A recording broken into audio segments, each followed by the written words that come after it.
Era una mañana tranquila en Lima, pero el aire estaba cargado de algo que nadie podía ver, pero todos sentían. Los titulares de los periódicos ya no hablaban de la inflación ni de las crisis políticas de siempre, hablaban de algo diferente, la Gran Marcha de los Andes.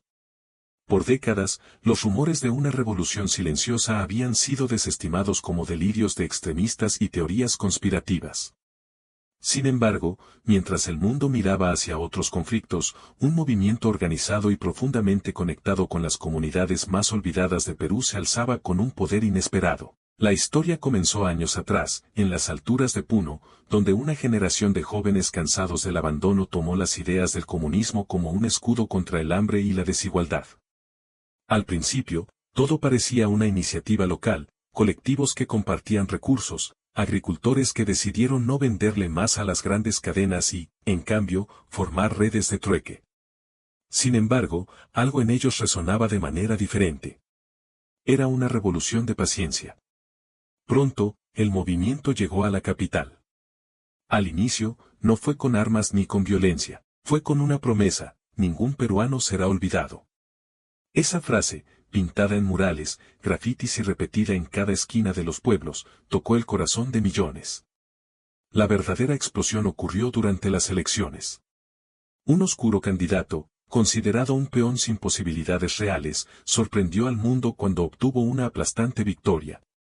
Su nombre era Javier Mamani, un maestro de escuela rural cuya campaña no fue dirigida desde oficinas lujosas, sino desde asambleas populares en las plazas. Su discurso era claro: el Perú es de quienes trabajan la tierra, no de quienes se enriquecen a costa de ella. Cuando Mamani asumió el poder, lo hizo con medidas radicales. Nacionalizó los recursos naturales, redistribuyó las tierras agrícolas y cerró acuerdos con países que compartían su ideología. Las potencias extranjeras lo vieron como una amenaza y aplicaron sanciones económicas.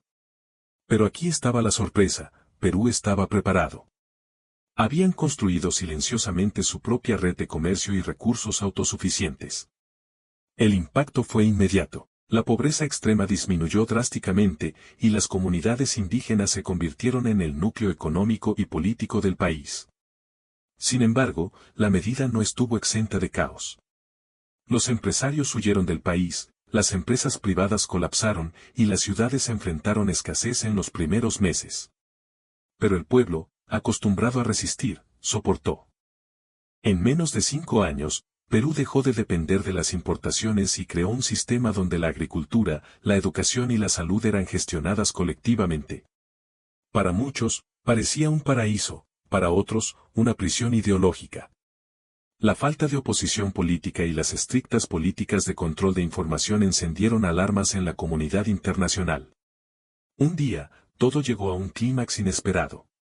Durante una cumbre mundial, Mamani dio un discurso que cambió la narrativa. Nos acusaron de utopistas, pero logramos lo que dijeron que era imposible: un país donde nadie pasa hambre. Sin embargo, les dejo esta lección: ninguna ideología, ni la más justa, puede sobrevivir sin libertad.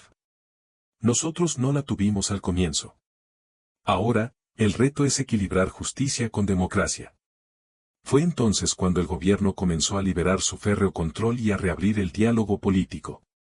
Perú había mostrado al mundo el poder del comunismo cuando nace del pueblo, pero también la necesidad de respetar las libertades fundamentales para que el progreso sea sostenible. El legado de esta revolución fue claro: ningún sistema es perfecto, pero cada nación debe buscar su propio camino hacia la justicia y la libertad.